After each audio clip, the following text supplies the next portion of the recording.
and amen. Palakpakan natin ang ating Panginoon. Sa umaga pong ito, tayo pong lahat ay makakaupo. At bago ka umupo, sabihin mo naman sa iyong katabi, kapatid, mahal kita sa Panginoon.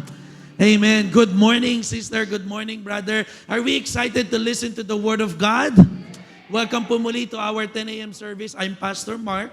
I'm one of the pastors po dito sa ating JTG Church Global Manila family, headed by our Bishop Glenn and Pastora Manel. And we are so blessed na tayo po ay makasama ngayong umaga. Sobrang dami po natin. Pinagpala ang ating 10 a.m. Palakpakan naman natin ang ating Panginoon. Hallelujah. May ginagawa ang Lord. Sabi mo sa katabi mo, kumikilos ang Lord sa buhay natin. Amen. Kahit parang minsan, tayo ay nadadaya ng mga sinasabi ni Satanas sa ating buhay na wala tayong pag-asa, walang nangyayari, pero sabi mo sa katabi mo, may ginagawa ang Lord.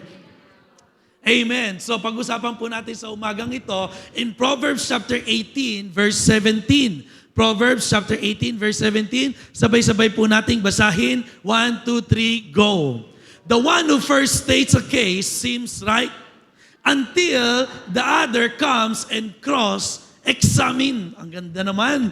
Parang minsan, kung sino daw yung unang nagsasalita, para bagang tama. Until may isang nag-show up at nag-cross-examine. Kaya sabi mo sa katabi mo, ingat tayo kapatid. Kasi hindi ka laging tama. Ayan, tama ba? Sabi mo sa katabi mo, may tama ka nga. Alright, di ba? Kasi, totoo naman, minsan sa isang argumento o sa isang bagay, pagka ba ikaw yung unang nakadiscover, ikaw yung unang nakaalam, parang feeling natin lagi, tayo yung tama. Tama? Okay, pero sabi ng Bible, until the other comes and cross-examine. Doon pala magkakakitaan, ay shucks, mali pala yung aking impormasyon na shiner. Mali pala yung aking napag-aralan sa Google, sa ChatGPT, kasi may nagko-cross-examine. Ibig sabihin po ng cross-examine is to double-check, to verify information na baka mamaya mali yung ating nabasa, mali yung ating napanood. Kaya nga po sabi ng ating Daddy Bishop, hindi porket ating narinig, hindi porket ating nabasa, hindi porket ating napanood, ay tama na nga. We have to cross-examine. Sabi mo sa katabi mo, you have to cross-examine.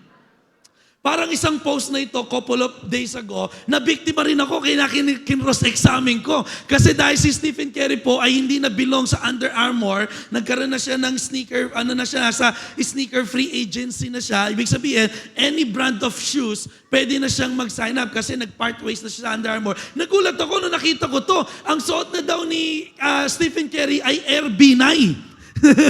Ito yung libreng sapatos sa Makati sa mga estudyante. Sinum ko pa, sabi ko, totoo bang sinuot? Until I found out, ayun pala, nakalagay dito, lungsod ng Makati. Aray mo. Alright. So yung pala, na-edit.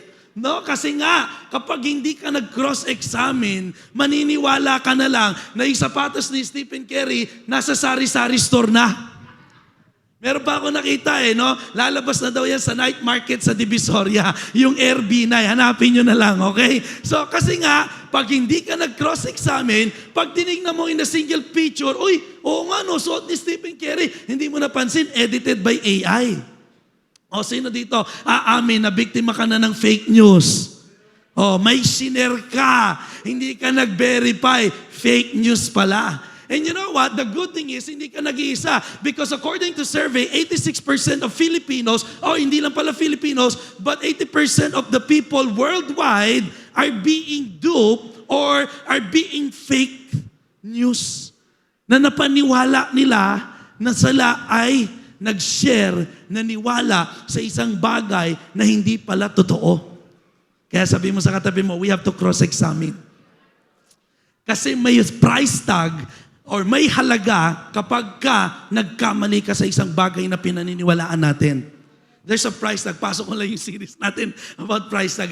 There's a price tag of cross-examine dahil bakit? Pag nagkamali ka, basta ka na lang naniwala without verification, it will lead you straight, to distraction or to something na misinformation. And you know what? Something about our Filipinos youth, sa ating mga kabataan, dahil nga siguro sila na yung nasa social media age, we can proudly say that Filipino youth overestimate their ability to spot fake news according to survey. Ibig sabihin, ang mga kabataan daw, confident sila na hindi sila basta-basta mabibiktima ng fake news. Kasi most of the young generations now know how to cross-check. Knows how to cross-examine. Totoo kaya itong na-post na to. Kaya alam niyo po, babala sa ating lahat, it's a reminder also for me, not only to you, but for every one of us, before we post, before we share, before we watch something in the social media world, we might need to ask ourselves, Lord, does it glorify you? If not, wag mo na panoorin. If not, wag mo na i-post. If not, wag mo na i-share. Does it hurt others? Just as naalala ko, may sinira ko minsan at ako'y natawagan ng ating kapatid, Sister Carmela. Shout out, Mela Labs, I love you. So kuya, may nasaktan ka sa post mo, you might wanna reconsider it to remove. So ginawa ko, dahil naramdaman ko nakasakit pala ako sa iba, ni-remove ko. Sabi ko nga kay Sister Carmela, kung hindi ko lang talaga ino-honor yung taong yon, hindi ko i-remove kasi hindi naman siya ang pinariringan ko. General yon. At saka dinidiretso ko yung gusto kong paringgan. Aray ka. Alright. Parang dito lang yan sa church. Hindi naman po ako nagpaparinig. Nandidiretso ako. Sabi mo, ikaw ang gustong kausapin ni Pastor ngayon. Tignan mo yung katabi mo. Sabi mo, ikaw ang topic niyan ngayon. Okay? Sumunod, another question that we need to ask ourselves, does it build my character? Kasi baka mamaya, post ka ng post, share ka ng share, nood ka ng nanood, yung pala, hindi na nakakapagbigay glory kay Lord. Yung pala, nakakasakit ka na sa iba. Yung pala, nawawala na yung iyong karakter. Kaya, muli, the one who first states a case seems right until the other comes and cross-examine. And we're going to talk about this morning in the subject of cross-examine so we can identify the worldview versus the word view.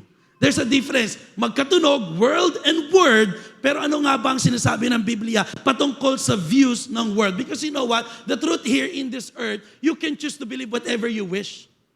Kahit anong gusto mong paniwalaan, kaya mong mapaniwala. We have our free will na ibinigay ni Lord. But remember, that your beliefs drives your behavior. Kung anong pinaniniwalaan mo, yun ang iyong nagiging ugali. Tama? Marami sa atin na paniwala tayo sa isang bagay na mga paniniwala. For example, yung bawal magwalis sa gabi. Tama? Ano yung paniniwala natin doon? Kasi lalabas ang swerte. Hindi tayo naniniwala sa swerte kasi malas yun. Alright. Ganon din yan okay? Diba? So may mga bagay tayo na, shucks, bawal ako maglinis ng gabi kasi lalabas yung swerte. O ano pa mga paniniwala natin na nagdadrive ng ating behavior? Na paniwala ka na pagka darating ang Christmas season at ang New Year, kailangan ng suot mo polka dots. At kailangan eksaktong alas 12 in punto ng January 31 o January 1, magtatatalong ka para tumangkad ka. Nasa si Dreb? Nakita ko kanina si Dreb Dreb, tumalong ka naman, di ba? See? Bakit? Napaniwala tayo sa mga bagay na pangmundo na hindi natin na-cross-examine. Teka lang, ito ba according sa sinasabi ng Biblia? Tama? Kaya di ba, ano pang mga napaniwala sa atin, darating ang Pasko, mag-ipon ka ng 12 bilog na prutas. Kaya pagdating sa iyo ng mangga, hindi, bilog yan. Kahit oblong, bilog yan, at least round, spear. O, di ba? Totoo lang, di ba? Marami tayong napaniwalaan na isang bagay, at dahil napaniwala ka sa isang bagay yun, it drives your behavior. Napaniwala ka na dito kami sa Tondo, talagang ano kami rito? Ano ba tawag doon? Wala kaming sinasanto-santo. Kaya ang daming balita. Kahapon may balitaan ako, isang 16 years old, napagtripan yata dyan sa Tondo, sinaksak. Kasi kung ano yung kanilang paniniwala, nagdadrive ng kanilang behavior. That's why it's very important to cross-examine our belief system. Because again, your belief drives your behavior. Let's talk about ano nga ba yung may mga maling katuruan ng mundo. Actually, marami, pero I summarize it into 4 or 5 para lamang po mag-guided tayo ng according to the word view. May view ang mundo Meron silang worldview, pero napakalaga kapatid, let's us cross-examine it at mai-align siya sa salita ng Diyos to have a word view. Amen? Kaya ang ganda yung mata mula nakatingin sa mundo, ang ganda ng sinag, diretso ka dapat sa Word of God. Alam niyo naman po ang inyong pastor, ay talagang, kumbaga, yung advocacy ng pagbabasa ng Biblia. Hindi pa yata ako nakapag-preach dito na hindi ko sinabing basahin niyo yung Bible ninyo. At wag lang umasa every Sunday na ano kayang marireceive kong word. Hindi, ikaw mismo, yung Bible mo na inaalikabok sa bahay. Yung Bible app mo na hindi mo napipindot para i-open. Buksan mo na kapatid. And so that it will help you to change your worldview into a word view. Amen. Bakit? Marilaw na sinabi ng Bible in 2 Corinthians chapter 13 verse 5, examine yourselves to see whether you are in the faith. Test yourselves. Do you not realize that Christ Jesus is in you? Unless, of course, you fail the test. So, malinaw na sinasabi rin talaga ng Biblia, tayo mismo magpasuri. Tayo mismo mag-check. May pananampalataya ka pa ba? Naniniwala ka pa ba kay Lord? Unless sabi niya, kung nawawala na si Jesus sa equation ng buhay natin, you meaning, nagfe-fail na daw tayo sa test. So kaya, sa umaga pong ito, sabi mo sa katabi mo, magpapasuri tayo kay Lord. Ayan. Kaya nga po, cross-examine, wherein we're gonna talk about the worldview versus the wordview, and we're gonna do some fact-checking. Tingnan natin, yung ating bang napaniwalaan na itinuro ng mundong ito ay according ba sa Biblia? If not, we're gonna debunk it, and we're gonna expose what's the facts and rebuke all the myths. Ibig sabihin yung mga kasabihan lamang. Ayan, tama ba? Ano pa yung mga kasabihang alam ninyo, kapatid, na nag-drive ng inyong behavior? Ha? Meron ba? Meron kayong idea? Lalo po yung mga medyo ginagalang po natin mga kananayan. Ano po ang mga napaniwalaan nyo, Mama? Ha? Ano? Mag-iisip pa, maniniwala. Yun! Joke lang, okay lang, Mama. So number 1, na kailangan nating i-debunk at kailangan nating alisin yung mga tinuro ng mundo. Yung salitang, alam niyo na to yung follow your heart. Sabi mo sa katabi mo, I rebuke you in Jesus' name. Alam nyo, lagi ko nasasabi to, yung salitang follow your heart, yung, sige na, sundin mo ang puso mo. Totoo lang, ang dami nang nabuntis doon, pare. Tingnan mo yung katabi mo, dahil sinunod din niya ng puso niyan. No? Ako man din, sinunod ko ang puso ko, nabuntis si Donna 3 beses. 3 na yung aming anak, daw magkakalayo. Kasi kapag yan ang sinunod mo, kapatid, naku, magkakamali ka ulit ng direksyon. Bakit? Ano ba sabi ng Biblia? Those, or he who trusts his own heart is a fool. Ang hirap basahin sa Tagalog, para ka nagmumura yung mga nagtitiwala at nagpa-follow sa kanyang puso ay mga mangmang. Tingnan mo yung katabi mo, sabi mo, matalino ka naman. Ayan, yan. Kaya, huwag magtitiwala at don't follow your heart. It will lead you to some distraction. Kasi sabi ng Biblia, ang puso ang pinakamadaya sa lahat.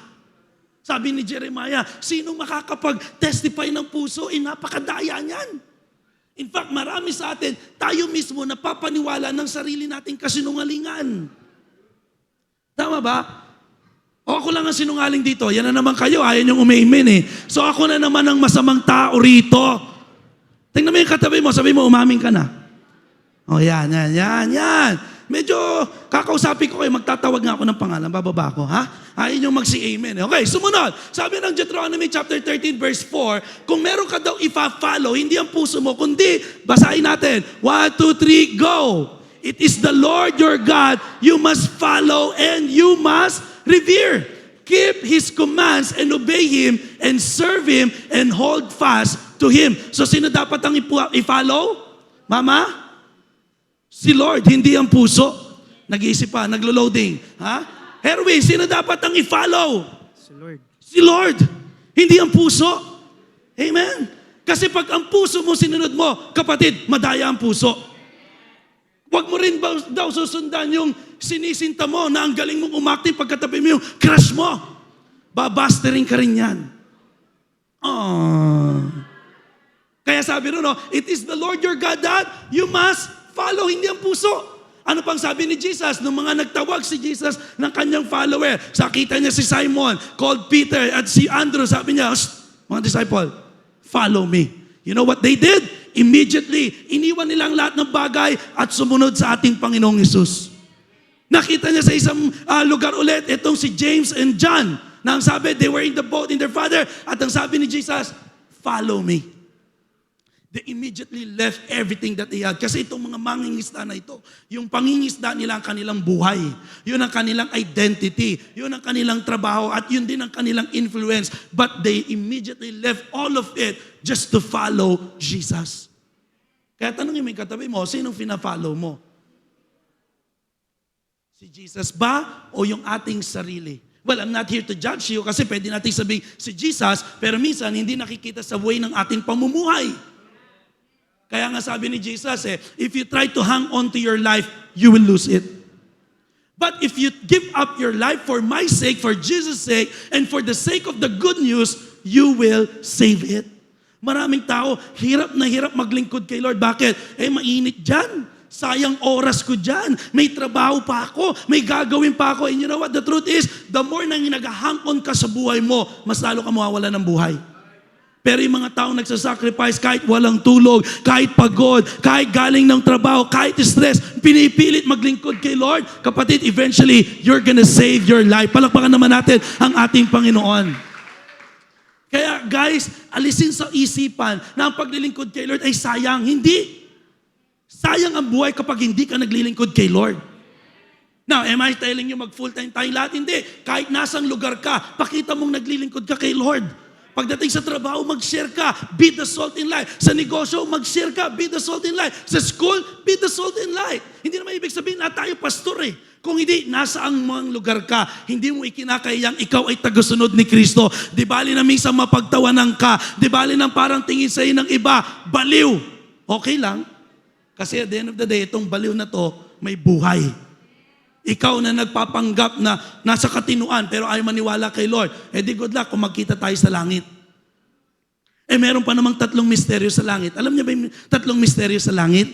Nagsishare na to ni Daddy para malaman niyo. Unang misteryo, yung inaakala mong nasa langit, wala doon.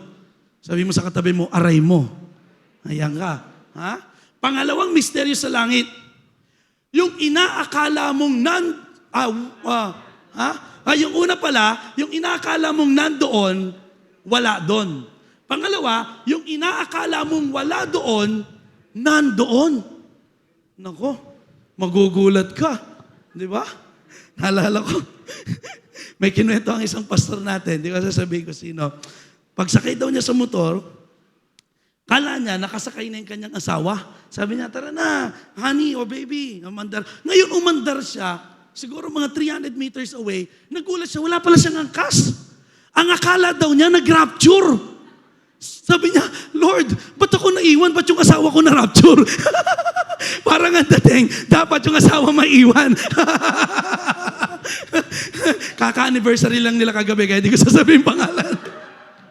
Alam niyo na ba? Alam niyo na ba? Yung iba. Okay? Kaya mga kapatid, no? Kailangan matuto tayong di bali nang mag-sacrifice ng buhay. Di bali nang mag-sacrifice ng pera, ng lakas, ng oras, ng effort para naman kay Jesus because eventually we're gonna save our lives.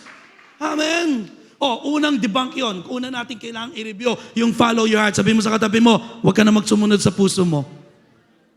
Kung babae yan, mga babae, tingin sa akin, ikaw single, wag ka susunod sa puso mo kung ayaw mo mabuntis. Hayaan mo si Lord ang sundan natin. Okay? Number 2, na kailangan nating i-debunk at kailangan nating i-rebuke na ating napaniwalaan yung salitang, be true to yourself. Magpakatotoo ka lang sa sarili mo. Ang mahalaga, wala kang tinatapakang tao. Narinig niyo na yan? Wala? So ako lang nakakarinig nun? Ang bihirang patis yan. Ako na naman talaga masamang tao rito. Okay? Because the truth is, sabi rito, sabi ng Bible, John 8:44, sinabi ito ni Jesus sa mga Fariseo. At alam niyo ba, ang Pharisees, hindi lang yan doon sa Israel. Meron din dito, mga Fariseyong Pilipino. Sabi niya, for you are the children of your father, the devil, and you love to do the evil things he does. He was murderer from the beginning, and he has always hated the truth. Madalas pa naman natin ginagamit, the truth will set you free. Masakit ang totoo, masakit ang katotohanan. Because there is no truth in him. At sabi niya, when he lies, it is consistent with his character. For he is a liar and the father of lies. Kaya hindi tayo pwedeng maging totoo sa sarili natin. Kasi ang totoo, walang katotohanan sa sarili natin. Nagkaroon lang tayo ng katotohanan nung tinanggap natin si Lord. Dahil nung wala si Jesus sa picture, lahat tayo hindi totoo. Yung bait-baitan natin kasi may mapapala. Yung pagbubuksan mo yung babae kasi nag-aabang ka, para isang araw maligawan ko siya. Yung ang bait-bait mo sa ka-churchmate mo kasi yung motibo mo para isang araw makautang. Di ba? Yung ang bait-bait mo, para, alam mo yon, lahat, kung wala sa picture yung kaibaitan natin, mayroong wrong motives eh. Tama ba? Kaya, hindi tayo pwedeng maniwalang, be true to myself kasi walang katotohanan sa atin. Kanino tayo magpapakatotoo? Kailangan, ang sabi dito, we cannot really be true to ourselves until ourselves derives from their identity, purpose, and destiny from God. Ang katotohanan mo hindi galing sa'yo, kundi galing kay Kristo na nasa langit. At paano mo ma-achieve yun? Makita mo daw at magaling yung katotohanan na yon sa identity na ibinigay sa'yo ng Diyos. Sa purpose na ibinigay sa'yo ni Lord at sa destiny na ibinigay sa'yo ni Lord. Kasi kung hindi isipin mo, ako yung may magandang trabaho, so mas may identity ako kaysa sa iba. Mali agad. Tama? Ako yung mas mayaman, kaya parang mas may karapatan ako kaysa sa iba. Mali na naman, kasinungalingan na naman. Bakit? Hindi kasi yun ang identity mo.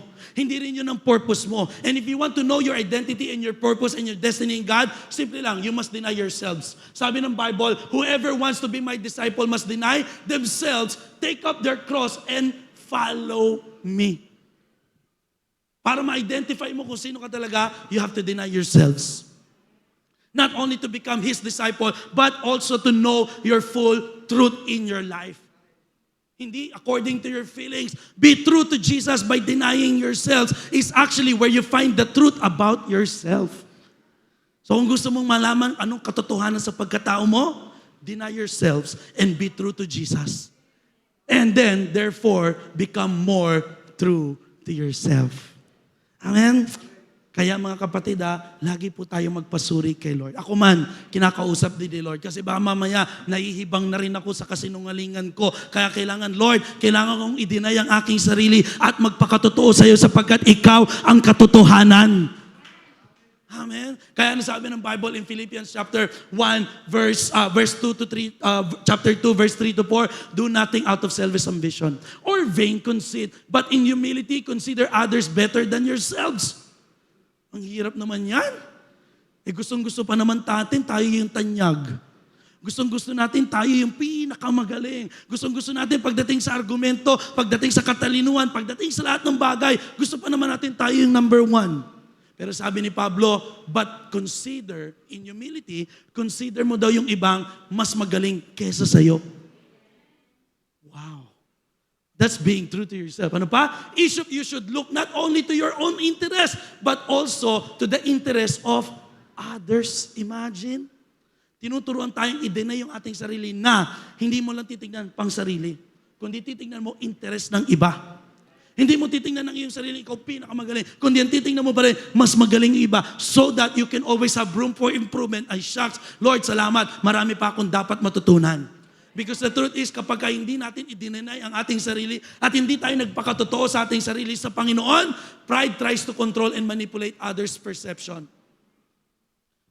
For us or us for our own selfish interests. Ang kayabangan, nagtatago rin yan sa false humility. Na kunwari, humble, pero ang totoo, gusto lang imanipula ang mga sitwasyon, ang mga bagay-bagay para maipakita pa rin yung kanyang sariling interest. Again, I'm not here to judge you, but it's a reminder for each and every one of us to cross-examine every beliefs na ating napaniwalaan because again, our beliefs drives our behavior. Amen? Sumunod, ito pa, yung mga kailangan nating i-debunk. Kanina, be true to yourself. Yung iba naman sumobra, live your truth. Aray ko. Kung mali yung katotohanan ng alam mo sa sarili mo at yun ang gusto mong isa pamuhay, papunta ulit sa kapahamakan. Ang ganda po nang nakita ko Sabi rito, live your truth simply means to live however you want based on whatever you feel is true And naalala ko, may preaching tayo, feelings are misleading. What you feel is not always real. And sometimes the facts are not always the truth. Okay, we have to be careful. That isn't biblical. That isn't livable. This isn't sustainable, and this is not biblical. Live for Jesus because He is the truth. Palakpakan naman natin ang ating Panginoong Jesus. So don't live your truth kasi walang katotohanan sa'yo, kapatid.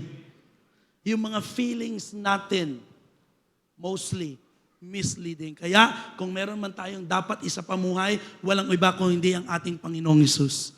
Because He is the truth.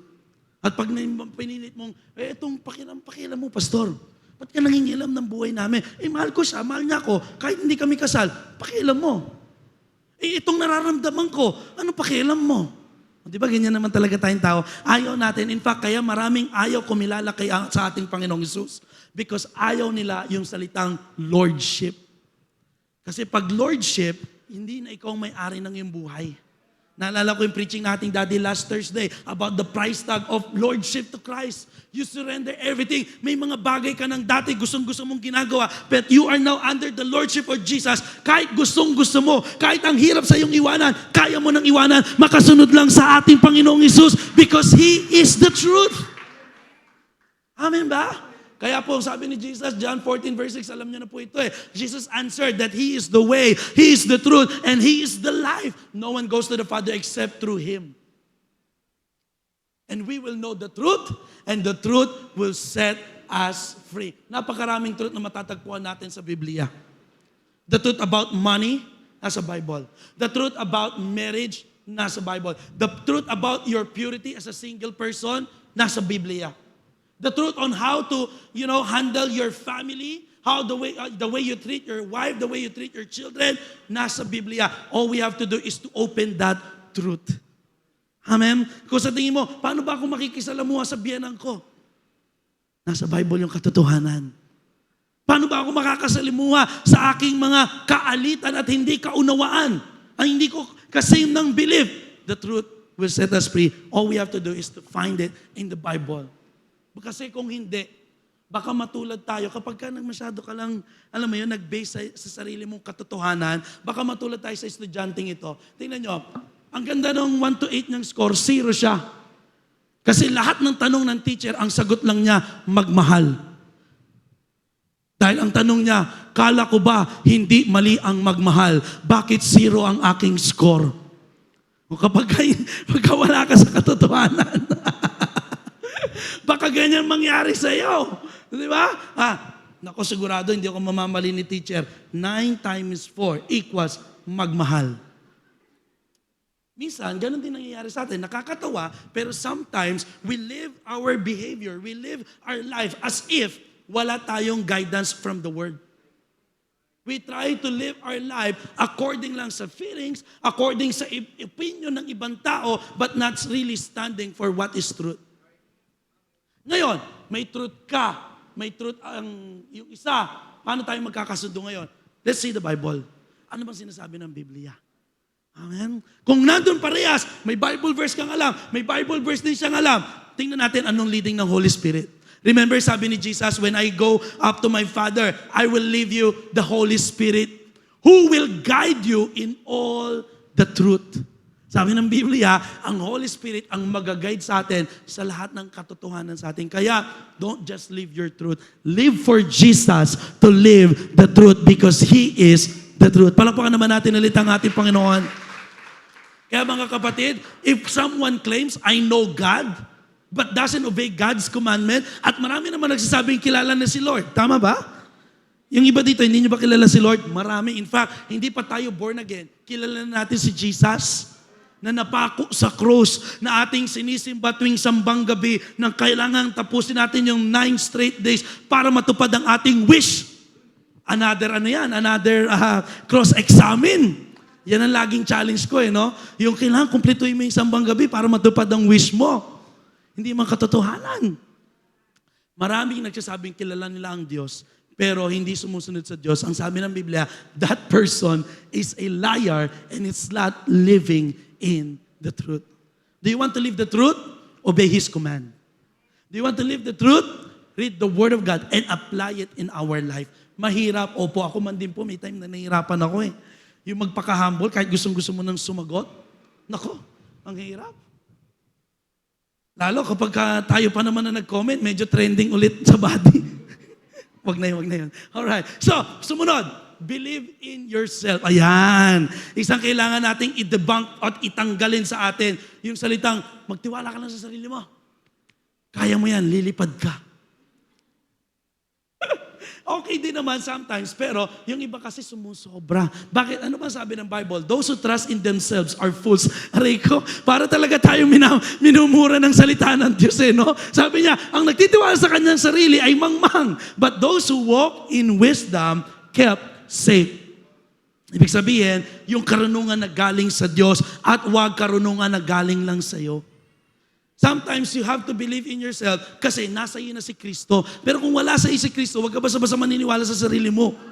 Kasi sabi nga ni Daddy, ang nakakalungkot, nakakatakot, yung mga taong deceive ultimo sa kanilang sarili. Di ba? Hindi mo lang madideceive ang iba, kundi ikaw mismo sometimes nadideceive tayo ng ating sarili. Kaya, don't just believe in yourselves. Believe in Jesus.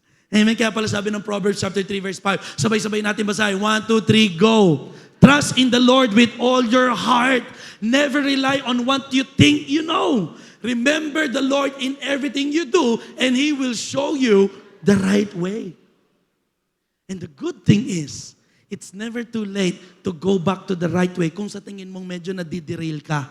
Kung sa tingin mo, shucks, Lord, sorry, medyo napapalayo pala yung aking tinatak ngayon, pero salamat, pinalalanan mo ko. I must trust in you with all my heart, and I'm not gonna rely on what I think I know. Kasi karamihan, minsan ang alam ko, hindi pala totoo. I have to cross-examine it at bumalik doon sa yung pinagkadaan na iniredy sa akin, patungo kung saan mo ko tinawag. Amen? So, trust in the Lord with all your heart. Madaling sabihin, but sometimes, where we are in a situation na kailangan mo na magtiwala kay Lord, minsan nahihirapan na tayong gawin. Darating na yung due date. Darating na yung katapusan. Wala pa tayong benta o wala pa tayong, alam mo yun, sa negosyo parang ang baba pa, kaya mo pa rin ba magtiwala kay Lord? O tatawag ka na kay DJ Bombay. Pautang muna, 5-6. Pagdating ng, alam niyo na, Judith, mga katapusan, kaya mo pa rin ba magtiwala kay Lord? Or, try ko muna kay Kagawad, kay Chairman, kay kumare, kay kumpare, at ang pinakamaganda, kay ka-churchmate. Mabait yan, magpapautang yan. Okay?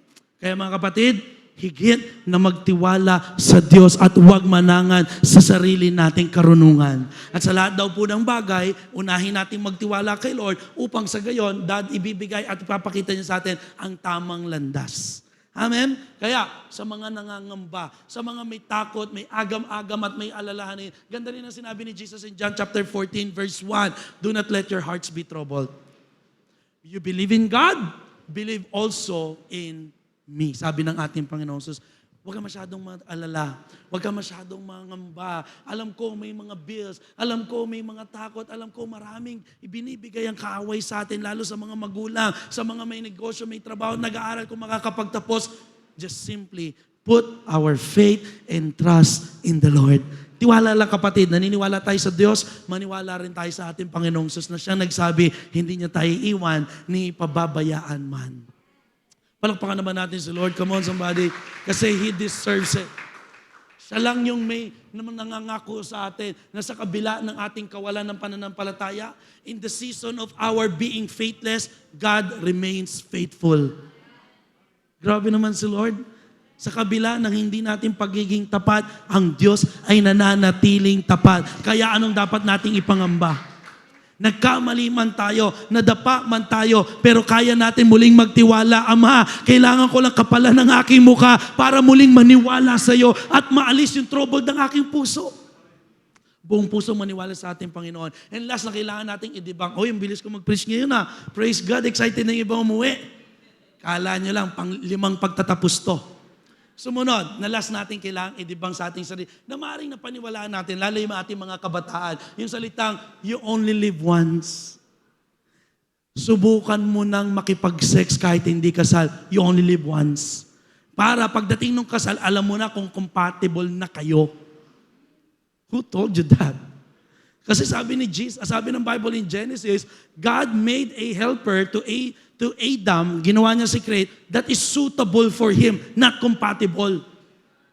Eh di ba mga paniniwala ng mundo, Pastor, parang kotse lang yan. Yung i-test drive mo muna bago mo ibilin para ramdam mo kung siya na ba talagang gusto mong bilhin. By the way, sa mga walang kotse dyan, may CarMax ako, used car, with warranty. Alright, pasok. Alright. Kasi nga, sabi nila, you only live once daw. Kaya magdadrugs na ako na magdadrugs. Isang beses lang mabubuhay. Sulitin ko na. Ha? Patulan ko na ang gusto kong patulan. Isang beses lang naman ako mabubuhay. Kapatid, nagkakamali tayo. Oo, isang beses ka lang mabubuhay, pero hindi ka isang beses mamamatay. Amen. Kaya, i-debunk natin, i-rebuke natin kung may ganyan ka pang paniniwala. Anong pakialam nyo? Buhay ko to. Isusugal kong lahat ng gusto kong isugal. Akin to. Kaya sabi ng Bible, Mark 8:36, basahin natin ng sabay-sabay. 1, 2, 3, go. What good? Isa pa. Ha? Tingnan mo yung katabi mo. Sabi mo, basa. You only live once. Baka mamaya, after mong basahin to, kunin ka na ni Lord. At least nabasa mo muna yung salita niya. Okay? 1, 2, 3, go. What good it is to gain the whole world but lose your soul. Anong mapapala mo? Sige na, binenta mo na yung katawan mo para makabenta. Binenta mo na yung sarili mo para lang, ma-appreciate ka. You gain everything. Pang dito lang sa mundo, pero mapapamak kaluluwa mo, lugi lang. And guys, quick reminder for those who are saying, buhay ko to, ako may-ari nito, wala kayong magagawa, ito ang gusto ko, I only live once. Let me remind you again, kapatid, do not be deceived. God cannot be mocked. A man reaps what he sows. Whoever sows to please their flesh, from the flesh will reap destruction. But whoever sows to please the Spirit, from the Spirit will reap eternal life. So anong ginagawa natin ngayon? Anong itinatanim mo ngayon? Whether you like it or not, aani ka din. Nagtanim ka ng sama ng loob, aani ka ng sama ng loob. Nagtanim ka ng kayabangan, aani ka ng may mas mayabang pa kesa sa'yo. Nagtanim ka ng galit, aani ka rin ng galit. Anong gusto natin? You know what? Sabi nga hate has 4 letters, so does love. Anong gusto mo itanim? Love or hate? The choice is ours. Sad has 3 letters, so does joy. Anong itatanim mo? Yung paimo-imo? Para laki kang pawa? O magtatanim ka na ng kagalakan? Kahit minsan, ang hirap tumawa. Pero dahil alam mong nandyan si Lord, magsuso ka pa rin ng joy. Para sa gayon, umani ka rin ng kagalakan. Enemies has 7 letters, so does friends. Anong gusto mo itanim? Enemy o friends? Para kay Jesus, the choice is always ours. Kaya nga sabi, do not be deceived. Huwag ka madaya kasi ang Diyos hindi papadaya. Ang katotohanan po, we are who we are now simply because of what you saw yesterday. Kung anong itinanim mo noon, nagtanim ka ng kasipagan, ngayon pinagpapala ka. Nagtanim ka ng katamaran, ngayon medyo nahihirapan ka. Nagtanim ka ng mabuti noon, umaani ka ngayon ng kabutihan. Nagtanim ka ng rebelding noon, ngayon, nag-aani ka ng mga hindi dapat ani sa'yo. Because again, you have to rebuke that word. Minsan lang ako mabubuhay, gawin ko na lahat na magpapakasaya sa akin. No, we are not meant to be happy. Kasi kung happy lang ang usapan, dilugi na agad tayo sa iba. Napansin nyo ba, pag may happenings, masaya ka. Pag wala ng happenings, malungkot ka na. Parang yung mga nag-aabos sa technology, lumabas ang iPhone 17 Pro Max, wow, excited, bumili, magsanla ng kidi, ang saya. Pero next, lalabas yung iPhone 18, ang lungkot na ulit. So meaning, karamihan ng kasiyahan ng mundo ay nakabase sa kung anong circumstances natin at hindi yun ang gusto ni Lord. Kasi sabi niya, we will sow whatever we reap. Kung nagtanim ka sa laman, aani ka daw ng distraction. Nagtanim ka sa spirito, sinupil mo, kahit minsan ang sarap-sarap matulog, pero kinailangan mong magbasa, kinailangan mong mag-pray, aani ka naman daw ng eternal life. Kasi ganun talaga ang mundo, ganun talaga ang paglilingkod kay Lord. Kailangan supilin ng laman at sundin ang Espiritu ng Diyos sa atin. Yung tipong galit na galit ka na, gusto mo na rin talagang magparinig sa Facebook, gusto mo na nga siyang itag eh.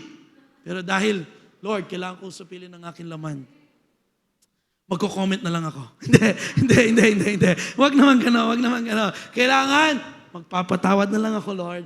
And magpapakambol na lang ako. Sige na, ako na lumabas na mali. Okay lang, patawad po, Panginoon.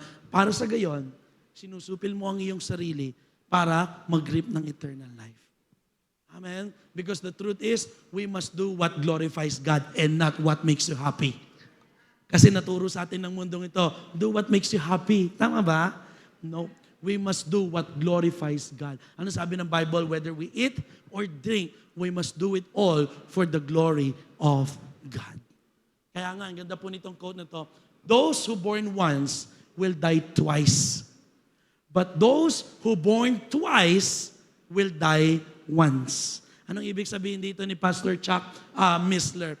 Yung mga taong nabuhay, you born one. Lahat tayo na ipanganak, we born one only. Pag hindi tayo na born again, the second born, mamamatay tayo ng 2 beses. Mamamatay ka sa laman at mamamatay ka sa habang buhay na parusa ng Diyos or eternal death.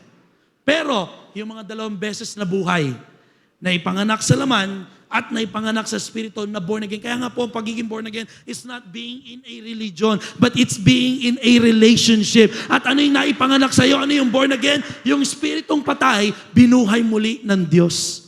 Kasi lahat po tayo, patay sa spirito, nung hindi tayo nakakakilala kay Lord, minana natin yung kasalanan mula kay Eva at Adan. Pero salamat sa kahabagan, sa grace and mercy ni Lord, binigyan tayo ng pagkakataong ma-receive ng libre. To be born again so that we will only die once. At ano yung mamamatay sa ating isang beses? Yung laman. Whether we like it or not, lahat tayo hahantong sa kamatayan. Pero yung ating kaluluwa, eternal life ang kapalit sa piling ng Diyos Ama. Kaya ngayon pa lang, kapatid, siguraduhin mo na sa kapupunta. I mean, ang kamatayan walang pinipili. Yung kasama natin ngayon, pwedeng next week, wala na ulit. Dahil pwedeng kunin na siya ng Diyos. Kasi ang buhay ay hawak ng Diyos. May bata, may baby, may 2 days old, may 101 years old, may 100 years old, may 80 years old. Wala siyang pinipiling edad. Wala siyang pinipiling status ng buhay. Wala siyang pinipiling talino. Wala siyang pinipiling, tawag dyan, pera o mayaman o hindi. Naalala ko si Steve Jobs, sabi niya, how I wish yung billion na meron ako, kayang bilhin yung gamot na makakapagpaalis ng aking cancer. Pero wala eh. Namatay pa rin. So wala siyang pinipili. Kaya, bago pa tayo mamatay, tingnan mo yung katabi mo. Sabihin mo sa kanya, baka hindi na kita makita next week. Siguraduhin mo nang kilala mo si Lord. Para! Hindi ko naman po kayo tinatakot. Grabe naman kayo. But that's the reality. Hindi, baka naman wala siya next week kasi may aatinan lang ibang bagay. Pero buhay pa naman. Pero ganun pa man. Hindi event lang. Ako man, kahit kunin man ako ni Lord, nawa, magkita-kita na lang tayo sa taas. Hindi ko pala nakwento yung pangatlong misteryo. Kasi ito yung pangatlong misteryo. 2 pa lang nasabi ko eh.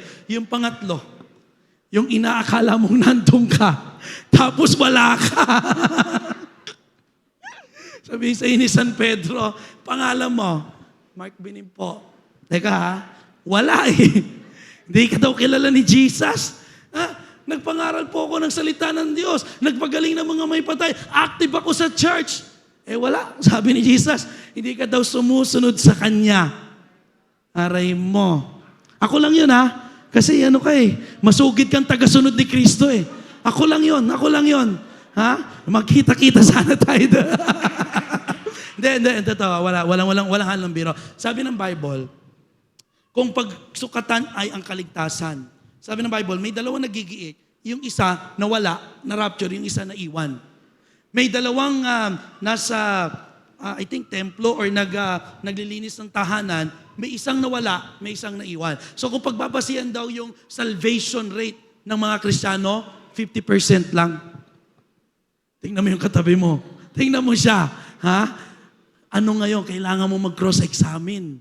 Baka mamaya nasa church ka na, pero mantra mo pa rin, I only live once. Nasa church ka na, I believe in myself. Nasa church ka na, ano pa, yung mga pinaniniwalaan natin pang mundo, I must follow my heart.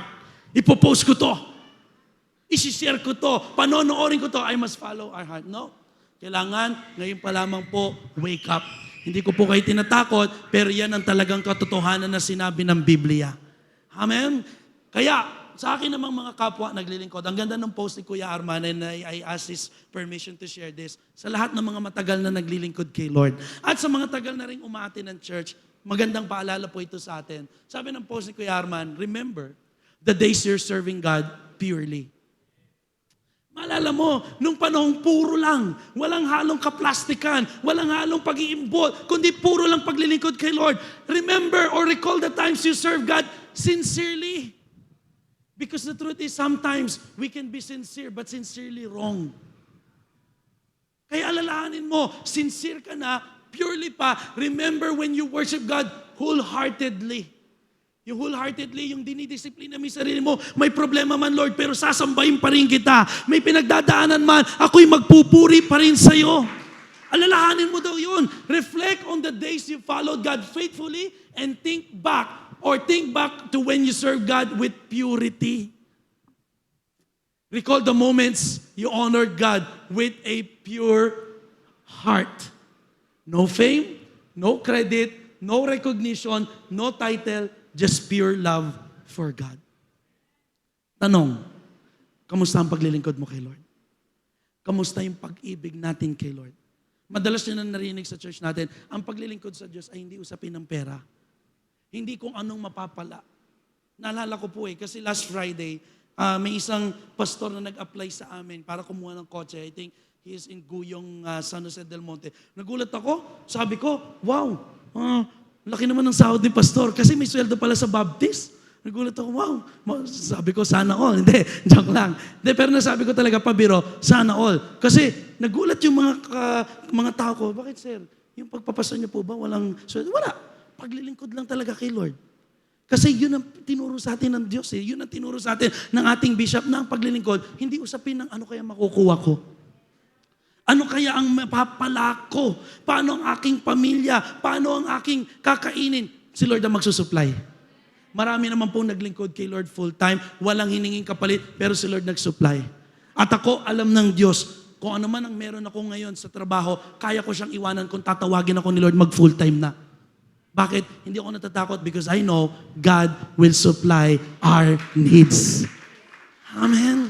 Yun ang sinabi ng Bible. Seek first the kingdom of God and His righteousness and all these things, yung ating basic needs, will be added unto us. In fact, napatunayan ko na at lagi ko sinasabi, sometimes hindi lang needs mo ang kayang isupply ng Lord, pati yung wants mo.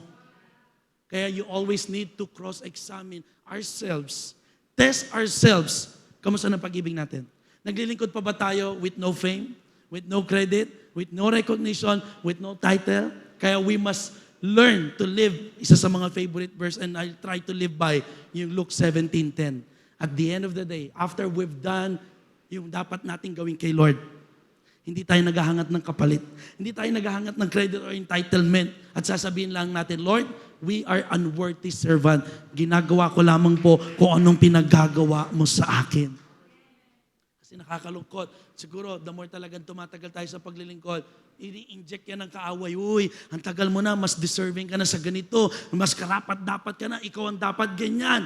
Pero nawa, as we go on, as we grow all together, as we grow in serving the Lord, ang puso pa rin natin, Lord, we are unworthy servant. Ginagawa ko lang kung anong pinagagawa mo po sa akin. Without title, without fame, without recognition, I just want to love you and serve you purely. In the name of Jesus. Palakpakan naman natin ang ating Panginoon. Because again, the one who come or the one who first states a cause, okay, seems right. Until the other comes and cross-examine. And that is cross-examine worldview versus word-view. So i-rebuke natin ano man yung mga kasinungalingan ng mundo na naituro sa atin at nag-drive ng ating behavior. Tayo pong lahat ay tumayo. Hallelujah. At sa umaga pong ito, tayo ay muling magpapasuri sa Panginoon. Kamusta na ang ating isipan? Meron ako mga nilagay dito As we examine our hearts, as we examine ourselves, kapatid, kamusta ang thoughts mo? Anong pinag-iisip natin lately?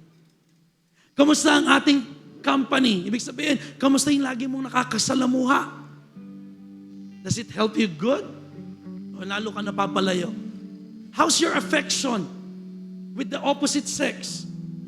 Kung ikaw lalaki, how's your affection to kapwa mo lalaki? Kung ikaw babae, how's your affection to kapwa mo babae? Kung ikaw ay babae, how's your affection to other men na hindi mo asawa? We must check it. How's your habits? I remember one quote from Pastor Craig Cruciel. Hope will not change our life.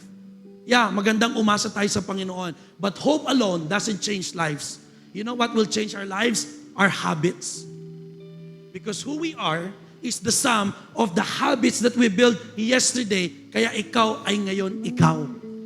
So if you want to change who you are in the future, we might want to check and examine what's the habit that we are doing now. Kamusta ang motibo natin? Kamusta puso natin? Whenever we serve, whenever we do things for God, how's our motives? And kamusta naman yung ina-aspire natin sa buhay? How's our aspiration? Hindi po masamang mangarap, hindi masamang mag-aspire sa larangan ng mundo sa paglilingkod, but always check, Lord, let me examine ourselves. Am I gonna pass this examination? Kaya kailangan ko pong muli mag-cross-examine. Kasi baka sa una, kala ko tama. Pero salamat sa umagang ito, pinaalalahanan mo kami to cross-examine our hearts. Tayo pong lahat ay yumukot pumikit. At tayo sa umagang ito ay magpasuri. Manalangin tayo personal. I'll give you time to talk to the Lord. Ano yung mga belief na maaring wala sa tinuro ko kanina, pero may pinaniwalaan ka that drives your behavior?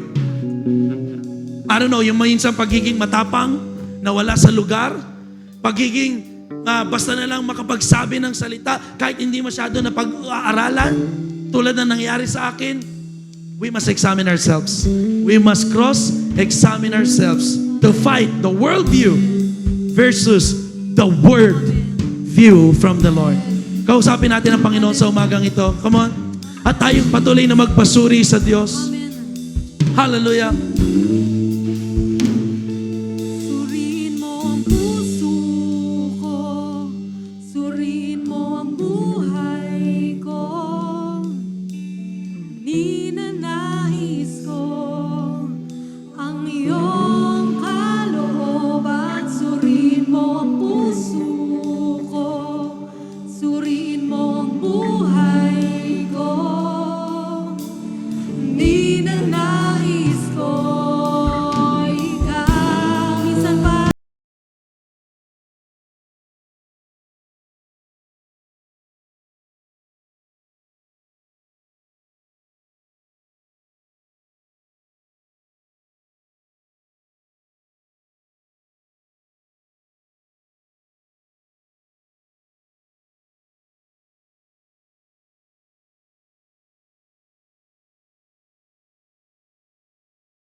Kaya po sa umagang ito, kapatid, ikaw na kinakausap ng Lord, na alam mong may mga bagay sa ating puso na kailangan nating ipabasag sa Kanya.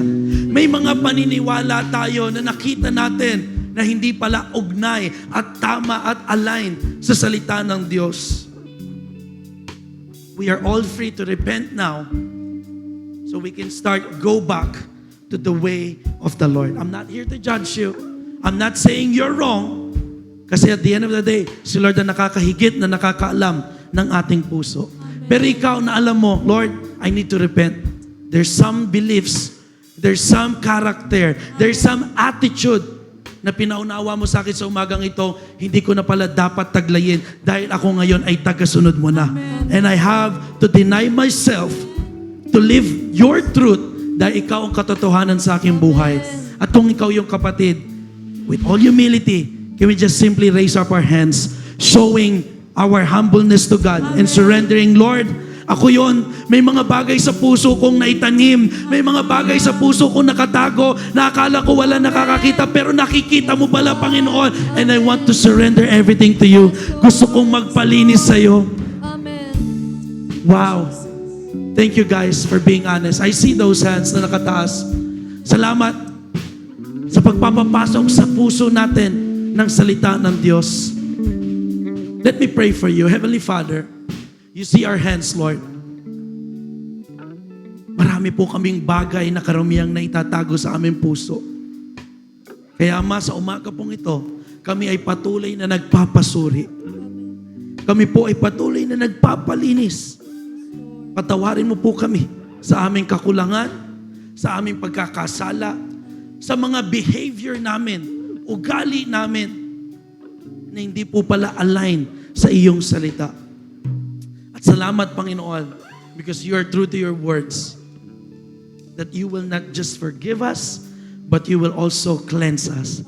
Help us, Lord, with your grace, to start something new, to work according to your will, to walk according to your will, and continue to trust in you, to live to you, at hindi sa aming katotohanan, to follow you and not our hearts. Because you're the one who promised na meron kaming eternal life as we obey you and as we follow you. Mahirap man po, but we're willing and we're ready to give up everything that we have just to obey you. Sapagkat ikaw mismo nagsabi, makamtan man namin ang lahat ng meron dito sa sanlibutan ito. Kung kami naman po ay mapapahamak, kami rin ang pinakaaba sa lahat. So Lord, as we raise our hands, may you glorify in whatever we do. Whether we eat, whether we drink, help us, Lord, to do what glorifies you and not what makes us happy. Maraming salamat po sa kapatawaran. Maraming salamat po sa pagbasag ng aming puso.